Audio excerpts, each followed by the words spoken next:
bienvenidos a Prison News. Hoy aquí vamos a hablar claro sobre el delito de tráfico de drogas. Tendremos en consideración las cantidades en gramos que el Tribunal Supremo establece para determinar el autoconsumo y a partir de las cuales sería considerado delito. También hablaremos de las cantidades de notoria importancia, así como la pertenencia a banda organizada. En definitiva, las líneas generales de defensa de un abogado. Aquí en Prison News. Pues comenzamos. Haciendo referencia a los delitos contra la salud pública, es decir, comúnmente conocido como tráfico de drogas, hablamos del artículo 368 del Código Penal, que señala que cualquier persona que realice actos de cultivo, elaboración o tráfico o de alguna manera promueva, favorezca o facilite el consumo de drogas tóxicas, estupefacientes o sustancias psicotrópicas o aquellas que produzcan efectos análogos. También habla de la posesión este artículo, pero simplemente habla de la posesión con fines análogos, es decir, con fines para el tráfico. Lo que se deriva de este artículo es que la posesión para el autoconsumo no está tipificada en el Código Penal, que supone que estaremos exentos de una pena privativa de libertad si podemos demostrar que la tenencia de esta droga era para el consumo.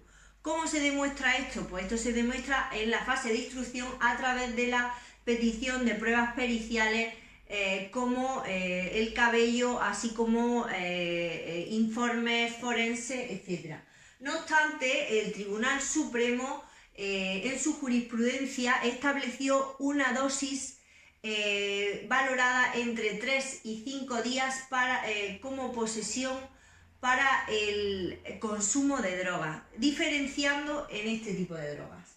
La marihuana hasta 100 gramos de tenencia, hachís hasta 25 gramos, cocaína hasta 7 gramos y medio, heroína hasta 3 gramos, MDMA hasta 1 gramo con 4, anfetamina hasta 0,9 y LSD hasta 3 miligramos. ¿Qué supone esto? Que si tenemos estas cantidades o inferiores, podremos defender a nuestro cliente como un autoconsumo. En este sentido, también es muy importante pedir a las autoridades sanitarias la verificación de la pureza de la droga, porque, como ya sabemos, varía si bien la droga puede estar cortada.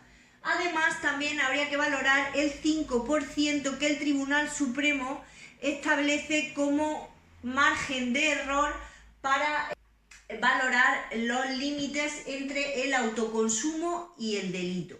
Es decir, si tenemos 8 gramos en casa de cocaína y se procede por las autoridades sanitarias a declarar una pureza de un 7,8, también seguiría siendo delito, pero valorando el 5% de margen de error, a lo mejor nos quedamos en un 7,3, por lo tanto ya sí que podríamos ahí valorar a nuestro cliente como un consumidor habitual y por lo tanto eximirle de la pena de prisión, aunque sí podría incurrir en una infracción administrativa, pero que solamente derivaría en una multa económica. Por lo tanto, ha quedado claro que cualquiera de estas conductas, si es la posesión para el tráfico, es un delito, pero si es la posesión para el autoconsumo dentro de los gramos que establece el Tribunal Supremo, estaríamos ante una defensa por eximente. Este mismo artículo diferencia dos tipos de drogas: las drogas que causan grave daño a la salud y el resto, más consideradas como drogas blandas y drogas duras. Las drogas blandas son la marihuana, el hachís y sus derivados, y las drogas duras son la cocaína, la heroína y todos los opiáceos o químicos o derivados. Ante las drogas blandas nos enfrentamos a una pena de prisión de 1 a 3 años y a las drogas duras nos enfrentamos a una pena de prisión de 3 a 6 años. Esto en el tipo básico. ¿Qué pasa? Que hay situaciones que agravan la pena, como por ejemplo ser autoridad funcionario público, realizar la venta en establecimientos públicos, realizar la venta a menores de edad o discapacitados, alterar la droga causando un mayor daño a la salud, o que la cantidad que se posea sea de notoria importancia. Este es uno de los hándicaps de este artículo.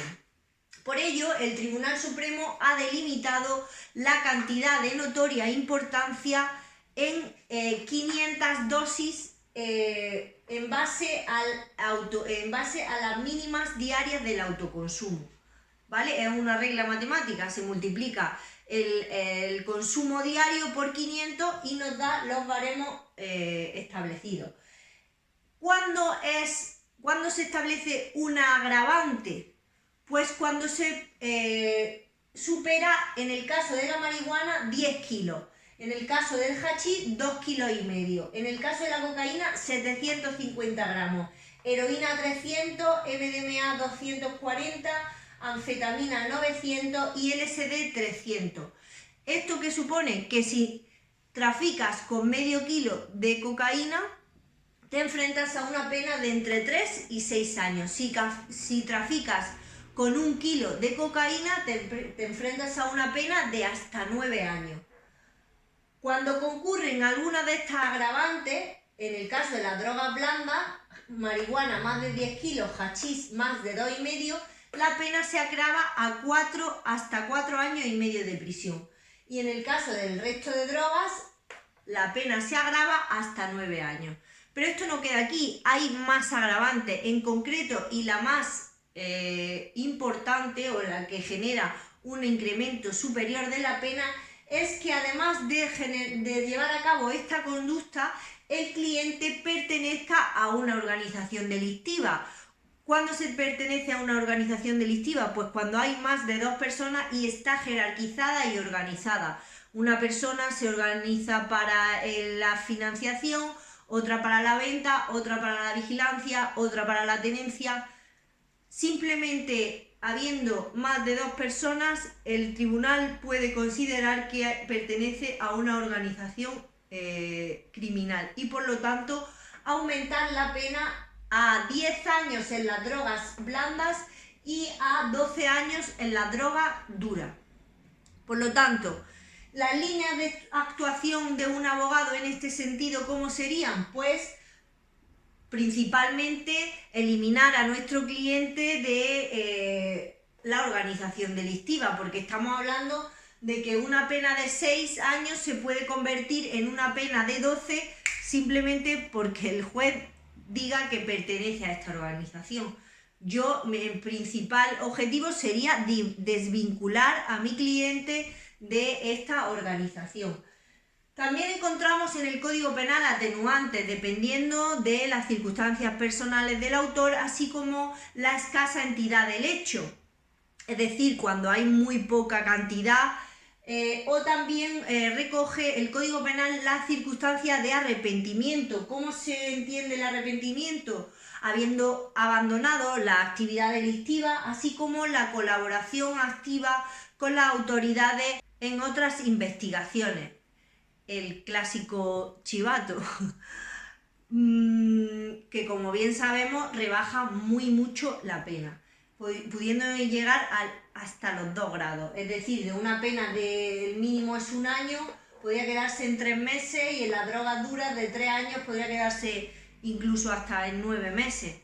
Y para finalizar, hablar de algunas líneas más de defensa que se utilizan en este tipo de delitos.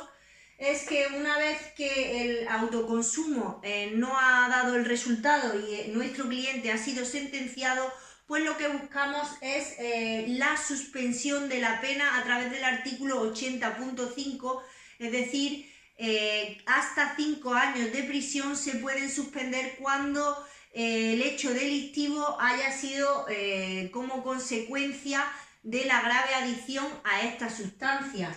También, como hemos dicho, desvincularlo de la organización delictiva, así como en la fase de instrucción desvirtuar las pruebas que hayan sido obtenidas ilícitamente. como pueden ser la entrada en el domicilio o las escuchas telefónicas, porque violan derechos fundamentales de la Constitución española, como son la inviolabilidad del domicilio, así como el secreto de las comunicaciones.